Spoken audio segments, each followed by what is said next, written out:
Hello everyone, welcome to my class. आज हम chemistry chapter number 1 chemical reaction and equation का topic study करेंगे, types of chemical reaction. तो types of chemical reaction में जो first reaction हमें देखना है वो होता है कॉम्बिनेशन रिएक्शन। कॉम्बिनेशन रिएक्शन का मतलब जैसे कि नाम ही बता रहा है, कंबाइन करना। तो इस रिएक्शन में क्या होता है, दो या दो से ज्यादा एलिमेंट्स कंबाइन होते हैं और एक न्यू सिंगल सब्सटेंस या एक न्यू सिंगल कंपाउंड फॉर्म करते हैं। ओके, फॉर एग्जाम्पल जैसे कि Mg plus O2 gives MgO। ठीक है, तो यहाँ पर दो एलिमेंट्स थे, मैग्नीशियम एंड ऑक्सीजन। इन दोनों ने कंबाइन करके एक न्यू सिंगल कंपाउंड बनाया, दैट इज मैग्नीशियम ऑक्साइड। ठीक है, इसका दूसरा एग्जांपल देख सकते हैं, H2 plus O2 gives H2O। 2H2 plus O2 gives 2H2। तो यहाँ पर ये वाटर की फॉर्मेशन है। यहाँ पर भी दो एलिमेंट्स थे, इन्होंने कंबाइन होकर एक न्यू कंपाउंड बनाया। नेक्स्ट एग्जांपल है C plus O2 gives CO2, carbon dioxide बनता है। या फिर H2 plus Cl2 gives 2HCl। तो ये सारे क्या है, कॉम्बिनेशन रिएक्शंस है। यहाँ पर दो एलिमेंट्स या दो से ज्यादा एलिमेंट्स आपस में कंबाइन होकर क्या बना रहे हैं, न्यू सिंगल कंपाउंड्स बना रहे हैं। ठीक है, लेकिन कई बार क्या होता है, दो यहाँ पर जो सिंगल एलिमेंट्स थे, दो या दो से ज्यादा एलिमेंट्स थे जो कंबाइन हो रहे थे। कई बार दो कंपाउंड्स भी आपस में कंबाइन होकर एक न्यू कंपाउंड फॉर्म कर सकते हैं। ठीक है, तो समटाइम्स टू और more compounds combine to form new compound. तो कई बार ऐसा भी होता है, जैसे इन रिएक्शंस में दो एलिमेंट्स कंबाइन कर रहे थे, कई बार दो कंपाउंड्स भी आपस में कंबाइन होकर एक न्यू कंपाउंड बना सकते हैं। ओके, इसका एग्जांपल आ जाता है लाइम साइकिल। ये होती है लाइम साइकिल या फिर व्हाइट वॉशिंग आप कह सकते हैं, जो हम यूज करते हैं। ये एग्जांपल है जिसके अंदर दो से ज्यादा कंपाउंड्स आपस में कंबाइन होकर क्या बनाते हैं, एक न्यू कंपाउंड बनाते हैं। जैसे for example CaO calcium oxide, ये क्विक लाइम है। ठीक है, इसको हम व्हाइट वॉशिंग पाउडर भी कहते हैं। ठीक है, जब हम इस पाउडर को डिसॉल्व करते हैं वाटर के अंदर तो हमें क्या मिलता है, कैल्शियम हाइड्रोक्साइड CaOH2। इसको हम क्या कहते हैं, स्लेक्ड लाइम। और बहुत सारी हीट क्या होती है, रिलीज होती है। ठीक है, तो यहाँ पर दो कंपाउंड्स थे, इन्होंने कंबाइन होकर एक न्यू कंपाउंड बना, दैट इज कैल्शियम हाइड्रोक्साइड। अब क्या होता है कि ये जो स्लेक्ड लाइम होती है CaOH2, ठीक है, आप इसका सॉल्यूशन अपनी वॉल्स पे अप्लाई करते हो। और जब हम इसे वॉल पे अप्लाई करते हैं तो एयर के कांटेक्ट में आता है और एयर में CO2 गैस होती है।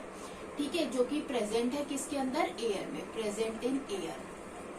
ठीक है, ये उसके साथ रिएक्ट करता है। ठीक है, और क्या बनाता है, CaCO3 limestone, calcium carbonate plus water. अब ये जो कैल्शियम कार्बोनेट होता है ना, ये वॉल्स पर कैसी अपीयरेंस देता है, शाइनी लेयर देता है, शाइनी लेयर ऑन वॉल। तो ये एग्जाम्पल था जहां पर दो से ज्यादा कंपाउंड्स एक न्यू कंपाउंड फॉर्म कर रहे थे, plus white washing of walls का भी एग्जाम्पल था, जिसमें क्विक लाइम था, व्हाइट वॉशिंग पाउडर। जब हम उसे वाटर में डिसॉल्व करते हैं तो स्लेक्ड लाइम का सॉल्यूशन बनता है, lot of amount of it release होती है। अब जब इसको आप अप्लाई करते हो अपने वॉल्स पर, तो जो एयर में कार्बन डाइऑक्साइड प्रेजेंट होती है वो इसके साथ रिएक्ट करती है और क्या बनाती है, लाइमस्टोन बनाती है। ठीक है, ये जो लाइमस्टोन होता है ये क्या होता है, शाइनी लेयर देता है वॉल के ऊपर। ठीक है, तो ये example. Okay, now next reaction आता है डीकम्पोजिशन रिएक्शन। जैसे कि नाम बता रहा है, डीकम्पोजिशन का मतलब होता है टूटना।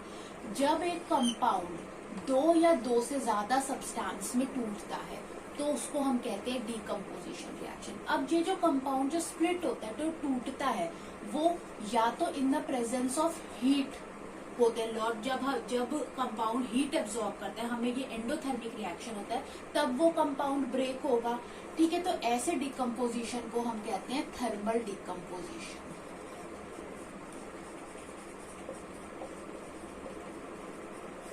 तो थर्मल डिकम्पोजिशन क्या होती है? वो डिकम्पोजिशन जो कि in the presence of heat होती है, यानी जो कंपाउंड की जो स्प्लिटिंग हो रही है वो in the presence of heat हो रही है, तो उसको हम कहते हैं थर्मल डिकम्पोजिशन।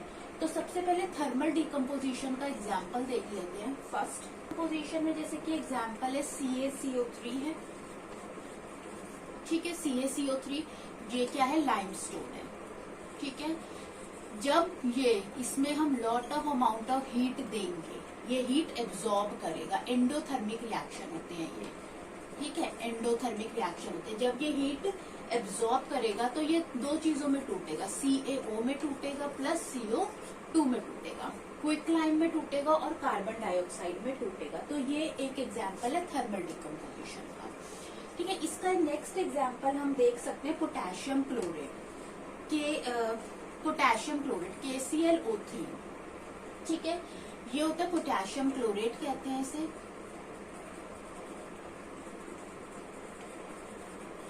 ठीक है, पोटेशियम क्लोरेट ये सॉलिड फॉर्म में होता है। ये भी जब हीट को एब्जॉर्ब करता है तो ये किस में टूटता है? दो चीजों में टूटता है, KCl में टूटता है प्लस O2 में टूटता है। अब हम इसको बैलेंस कर सकते हैं, यहाँ पर 2 आ जाएगा, यहाँ 3 आ जाएगा, यहाँ पर 2 आ जाएगा।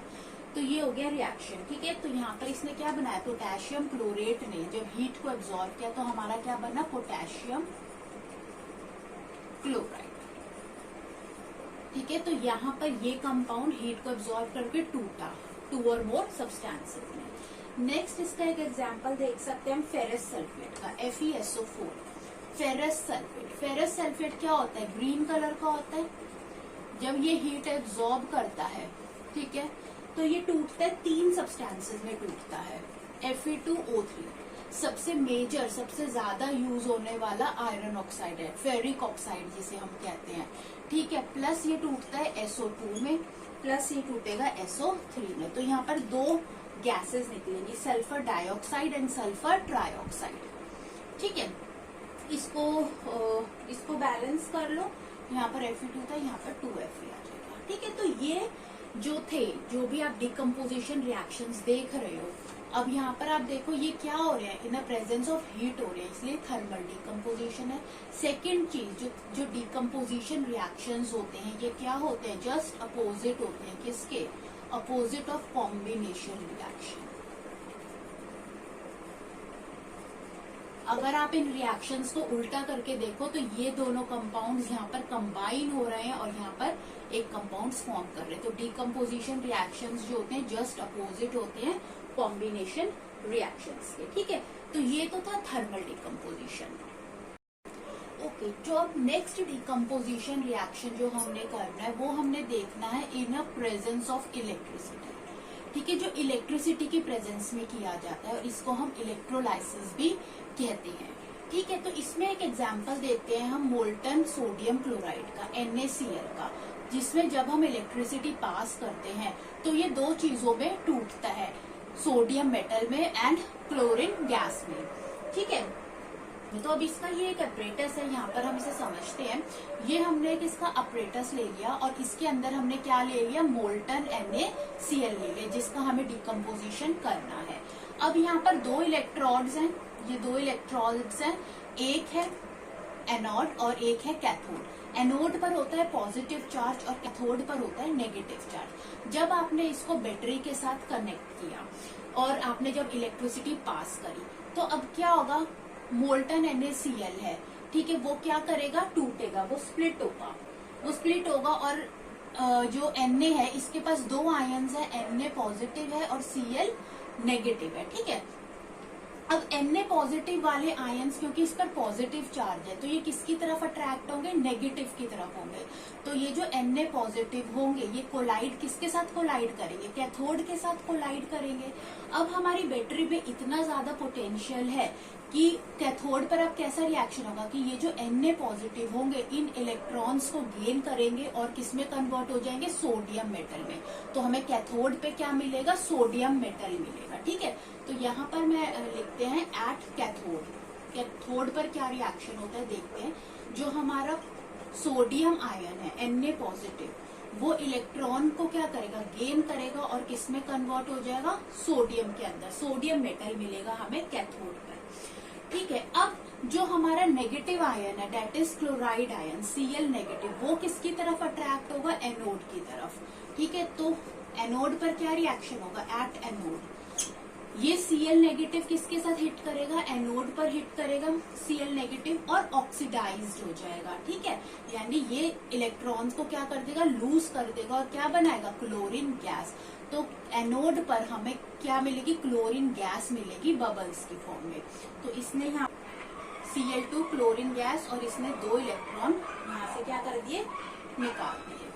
ठीक है, अब ये हो गई इक्वेशन 1 और हो गई इक्वेशन 2। अब हमने इलेक्ट्रॉन्स को बैलेंस करना होता है। अब क्योंकि यहाँ पर 2 इलेक्ट्रॉन है तो इस पूरी इक्वेशन को भी हम किससे मल्टीप्लाई कर देंगे, 2 से। ये हो गया। अब जब आप इक्वेशन 1 एंड इक्वेशन 2 को सॉल्व करोगे तो आपको जो मेन इक्वेशन मिलेगी वो हमें मिलेगी NaCl gives 2Na plus Cl। तो जो सोडियम मेटल है हमें कहाँ पर मिल रहा है, कैथोड से मिल रहा है, और जो क्लोरीन गैस है वो हमें कहाँ से मिल रही है, एनोड से मिल रही है। तो ये क्या था, और ये सब किसकी प्रेजेंस में हो रहा था, इलेक्ट्रिसिटी की प्रेजेंस में हो रहा था। तो हम इसको इलेक्ट्रोलाइसिस कहते हैं। किसका इलेक्ट्रोलाइसिस क्या है, मोल्टन सोडियम क्लोराइड का। ओके, अब जो नेक्स्ट डिकम्पोजिशन रिएक्शन जो हमने पढ़ना है वो हमने करना है इन अ प्रेजेंस ऑफ लाइट। इसको हम कहते हैं फोटोलिसिस। ठीक है, अब होता क्या है कि सपोज हम एग्जांपल लेते हैं सिल्वर क्लोराइड का AgCl। ये इन अ प्रेजेंस ऑफ लाइट क्या करेगा, डिकम्पोज करेगा किसके अंदर, सिल्वर मेटल के अंदर एंड Cl2 गैस, इसके अंदर ये क्या करेगा, डिकम्पोज करेगा। अब ये जो सिल्वर क्लोराइड होता है ये व्हाइट कलर का होता है, और जब इसकी डिकम्पोजिशन हो जाती है जो हमें सिल्वर मेटल मिलता है, ये हमें सिल्वर ग्रे कलर का हमको ये मेटल मिलता है। इस इक्वेशन को आप बैलेंस कर लो तो 2AgCl आ जाएगा और यहाँ पर भी 2 आ जाएगा। ठीक है, तो ये था डिकम्पोजिशन रिएक्शन।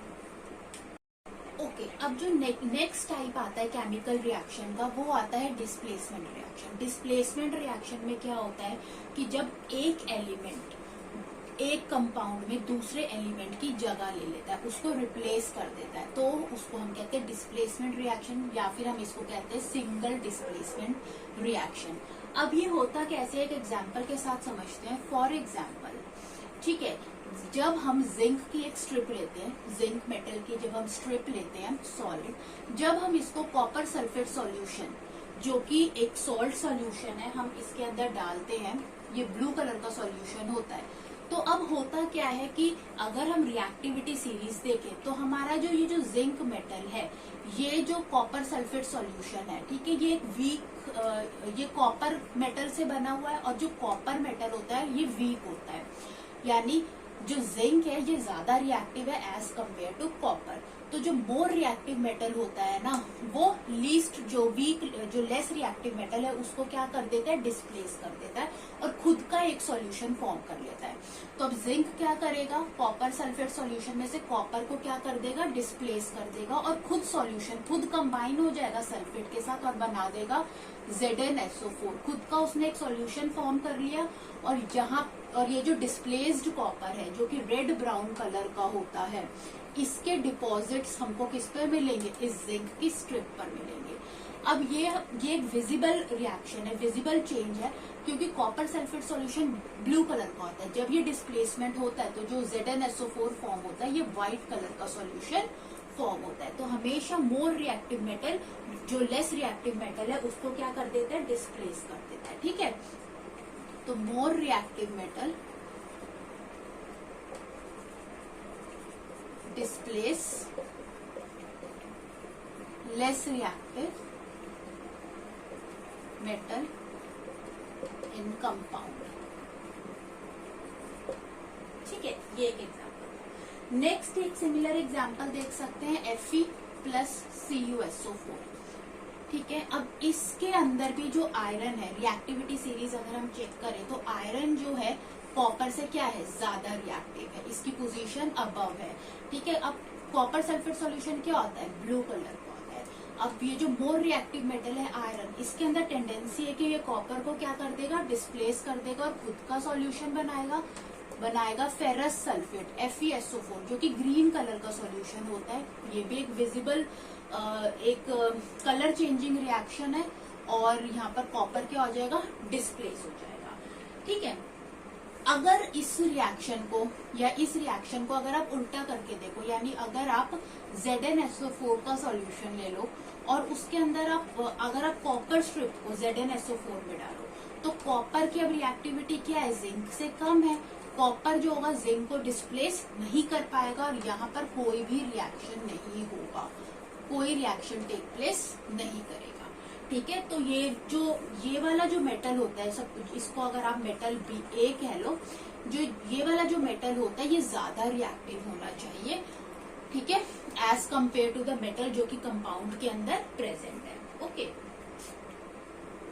नेक्स्ट जो आता है डिस्प्लेसमेंट रिएक्शन में, जो हमने पहले प्रीवियसली पढ़ा वो था सिंगल डिस्प्लेसमेंट रिएक्शन।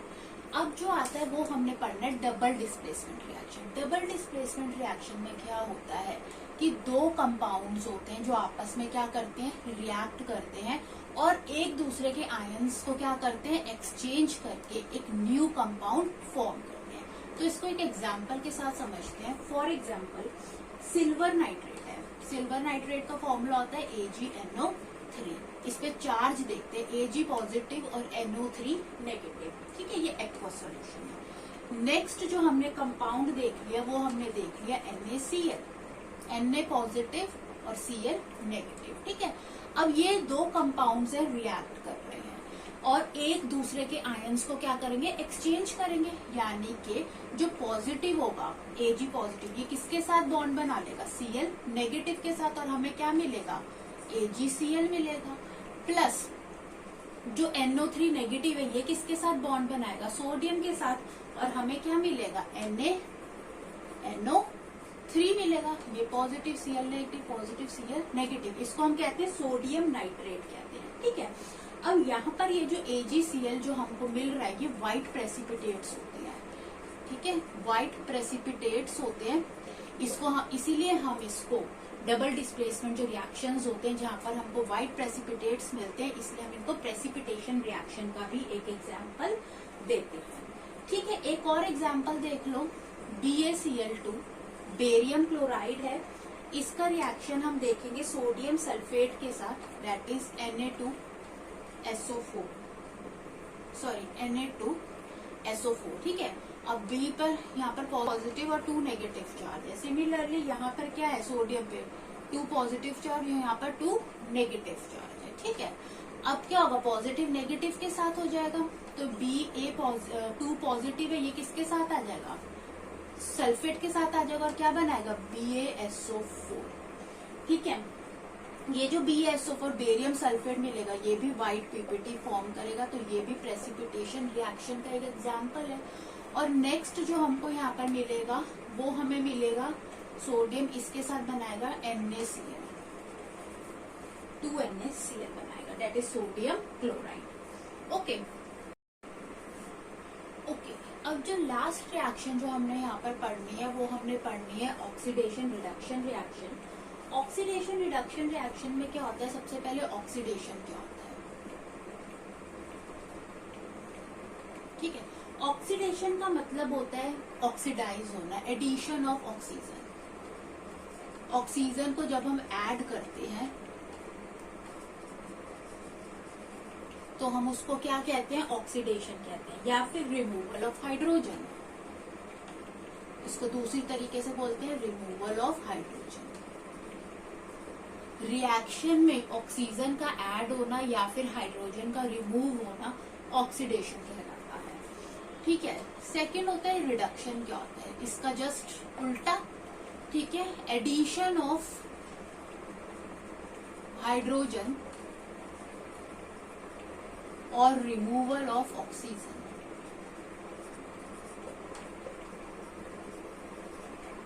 ठीक है, हाइड्रोजन का ऐसा रिएक्शन जिसमें हाइड्रोजन ऐड हो रहा है और ऑक्सीजन रिमूव हो रहा है, उसको हम कहते हैं रिडक्शन। ठीक है, यहाँ पर एक टर्म और होती है ऑक्सीडाइजिंग एजेंट। ऑक्सीडाइजिंग एजेंट क्या होते हैं? इनको OA से भी कहते हैं। ठीक है, ऑक्सीडाइजिंग एजेंट्स वो सब्सटेंस होते हैं, ठीक है, जो ऑक्सीजन देते हैं ऑक्सीडेशन करवाने के लिए। ऑक्सीडेशन मतलब addition of oxygen, oxygen add हो रहा है, तो ऑक्सीजन कोई तो सब्सटेंस दे रहा होगा ना, तो जो सब्सटेंस ऑक्सीजन को देता है ऑक्सीडेशन के लिए उसको कहते हैं ऑक्सीडाइजिंग एजेंट। ठीक है, तो substance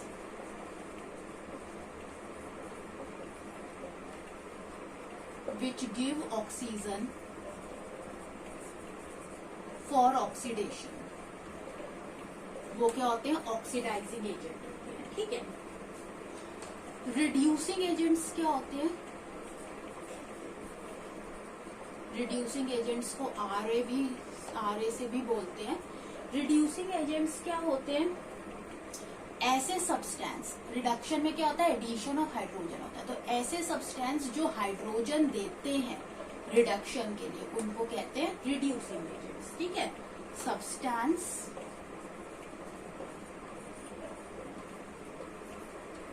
which give hydrogen for reduction।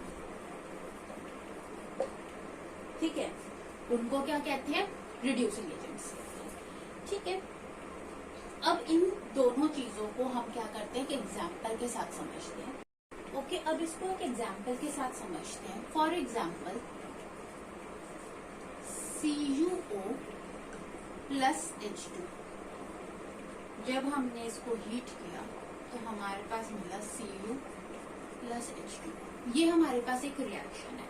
सबसे पहले हम इस रिएक्शन में देखेंगे कि कहाँ पर ऑक्सीडेशन हो रहा है और कहाँ पर रिडक्शन हो रहा है। अगर आप देखो, यहाँ पर था कॉपर ऑक्साइड, कॉपर ऑक्साइड से यहाँ बन गया कॉपर, यानी कि यहाँ से यहाँ पर देखें तो रिमूवल ऑफ ऑक्सीजन है। जहां पर भी रिमूवल ऑफ ऑक्सीजन होता है तो वहां पर क्या होता है? रिडक्शन होता है। तो ये तो रिडक्शन हो रहा है यहाँ पे। ठीक है, और अगर हम H2 देखें, यहाँ H2 और यहाँ क्या बन गया? H2O बन गया, यानी एडिशन ऑफ ऑक्सीजन है।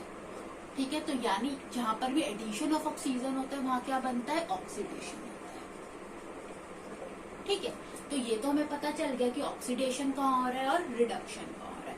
अब हमें देखना है कि ऑक्सीडाइजिंग एजेंट कौन सा है। ऑक्सीडाइजिंग एजेंट क्या होता है? वो सब्सटेंस होता है जो ऑक्सीजन देता है ऑक्सीडेशन के लिए। अब देखो, ऑक्सीडेशन कहाँ हो रहा था? यहाँ हो रहा था, यानी H2O के पास क्या ऐड हो रही थी? ऑक्सीजन ऐड होकर इसने क्या बनाया? वाटर बनाया। लेकिन इसको ऑक्सीजन मिली कहाँ से?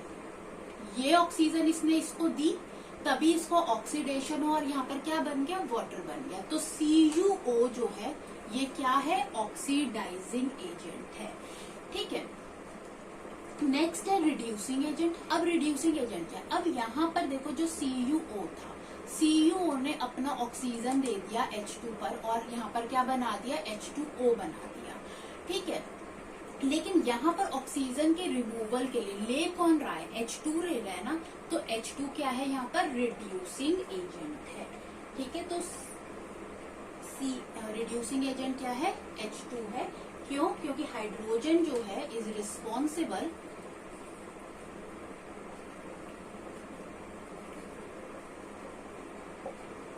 For removing oxygen from Cu। ठीक है, तो एक बार फिर देखते हैं ऑक्सीडाइजिंग एजेंट्स क्या होते हैं? वो सब्सटेंस जो ऑक्सीजन देते हैं ऑक्सीडेशन के लिए। तो यहाँ पर CuO ने अपना ऑक्सीजन दिया H2 को, ताकि वो क्या हो सके? ऑक्सीडाइज हो सके। इसीलिए ऑक्सीडाइजिंग एजेंट क्या है? CuO है। अब लेकिन जो H2 है, क्योंकि वो ऑक्सीजन ले रहा है, ऑक्सीजन को रिमूव करवा रहा है यहाँ से, इसीलिए हाइड्रोजन क्या है? रिड्यूसिंग एजेंट है। एक और बात, जहां पर भी ऑक्सीडेशन होता है, जहां पर भी ऑक्सीडेशन होता है वो क्या बन जाता है, रिड्यूसिंग एजेंट बन जाता है। जहां पर भी ऑक्सीडेशन होता है वहां पर आ जाता है रिड्यूसिंग एजेंट, और जहां पर रिडक्शन होता है वहां पर आ जाता है ऑक्सीडाइजिंग एजेंट। इसको इस तरीके से भी हम याद कर सकते हैं, ठीक है। इसको एक और एग्जाम्पल के साथ स्टडी करते हैं, ठीक है। अब इसका एक और एग्जाम्पल स्टडी करते हैं, जैसे कि H2S था, ठीक है। H2S ने Cl2 के साथ यहाँ पर कंबाइन हुआ और यहाँ पर बनाया सल्फर प्लस 2HCl, ठीक है। तो सबसे पहले देखते हैं कहाँ ऑक्सीडेशन हो रहा है और कहाँ पर रिडक्शन हो रहा है। H2S से यहाँ पर S बन रहा है, यानी रिमूवल ऑफ हाइड्रोजन, यानी यहाँ पर तो ऑक्सीडेशन हो रहा है, और हमें पता है जहां पर ऑक्सीडेशन हो रहा होता है वो क्या बन जाता है, रिड्यूसिंग एजेंट। तो हमारे पास ये जो H2S ये क्या है, यहाँ पर ये रिड्यूसिंग एजेंट है। अब यहाँ पर Cl2 है, इस पर इसके पास हाइड्रोजन की एडिशन हो रही है, तो एडिशन ऑफ हाइड्रोजन क्या होता है, रिडक्शन होता है, और जहां पर रिडक्शन होता है वो क्या बन जाता है, ऑक्सीडाइजिंग एजेंट बन जाता है, ठीक है। तो ये था ऑक्सीडेशन रिडक्शन रिएक्शंस, ठीक है। और जहां पर ऑक्सीडेशन और रिडक्शंस साथ साथ होते हैं, ऐसे रिएक्शंस को हम रिडॉक्स रिएक्शंस भी कहते हैं, ठीक है। दैट इज रेंसिडिटी, ठीक है। रेंसिडिटी का मतलब होता है कि जब हमारा फूड जो कि फैट या फिर ऑयल ऐसी चीजों से बना हुआ है, ठीक है, तो ऐसा फूड जो कि जिसमें फैट है या ऑयल है, और आपने ऐसे फूड को टाइम के लिए एयर में रख दिया, ठीक है, लॉन्ग टाइम के लिए आपने इसको एयर में रख दिया, तो एयर में क्या थी, ऑक्सीजन थी, तो ऑक्सीजन की प्रेजेंस में हमारा ये फूड क्या हो जाएगा, ऑक्सीडाइज्ड हो जाएगा, और कैसी स्मेल देगा, अनप्लीजेंट स्मेल देगा, ठीक है। इस प्रोसेस को अनप्लीजेंट स्मेल देगा या फिर टेस्ट देगा, इस प्रोसेस को हम क्या कहते हैं, रेंसिडिटी कहते हैं, ठीक है। तो ऑक्सीडेशन ऑफ फैट या फिर oil present in food when kept for long time in air give unpleasant smell and taste, इस प्रोसेस को हम क्या कहते हैं, रेंसिडिटी, ठीक है। अब रेंसिडिटी को हम कैसे प्रिवेंट कर सकते हैं, प्रिवेंशन से हम कैसे रोक सकते हैं।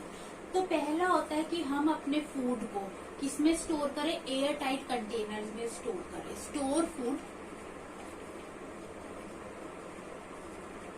In air tight container.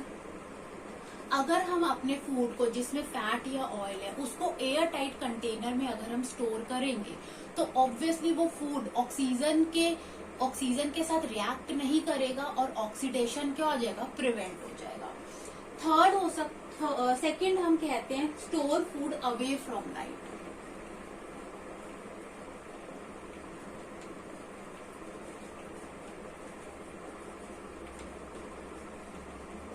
ये भी ऑक्सीडेशन को क्या करता है, प्रिवेंट करता है। थर्ड, जब टेम्परेचर लो होता है ना, वो भी ऑक्सीडेशन को स्लो डाउन करता है या प्रिवेंट करता है। तो store food in refrigerator.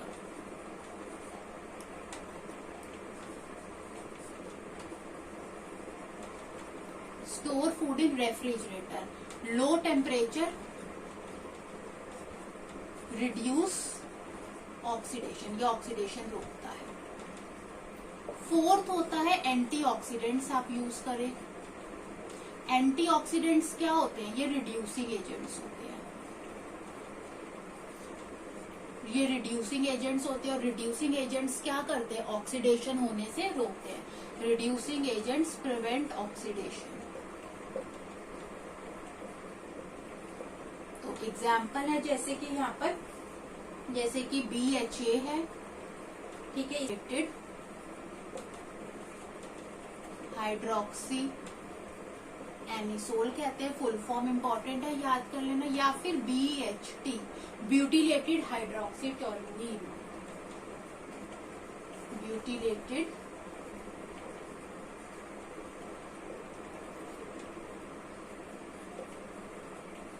Hydroxy toluene. Last होता है कि आप अपने फूड को ऐसे पैक करें जैसे पोटैटो चिप्स होते हैं जिसमें नाइट्रोजन गैस हो। Store food in packaging of nitrogen gas, ठीक है, जिसमें नाइट्रोजन गैस हो। अब ये जो नाइट्रोजन गैस होती है ये क्या होती है, अनरिएक्टिव होती है। फूड को ऐसे पैकेट्स में स्टोर करें जहां पे जिसमें नाइट्रोजन गैस होती है, क्योंकि नाइट्रोजन गैस अनरिएक्टिव होती है। अब ऑब्वियसली ऐसी पैकेजिंग में ऑक्सीजन नहीं होगी, ऑक्सीजन नहीं होगी तो ऑक्सीडेशन नहीं होगा और रेंसिडिटी क्या हो जाएगी, प्रिवेंट हो जाएगी। तो जैसे पोटैटो चिप्स के जो पैकेट्स आते हैं, ठीक है, पोटैटो चिप्स के पैकेट्स जो होते हैं ये एग्जाम्पल्स हैं। तो इन 5 स्टेप्स के अकॉर्डिंग ये कुछ प्रिवेंशन है जिससे हम रेंसिडिटी को प्रिवेंट कर सकते हैं। तो अगर आपको अच्छा लगा हो ये वीडियो तो आप इसे जरूर लाइक करें एंड सब्सक्राइब करें। Thanks for watching.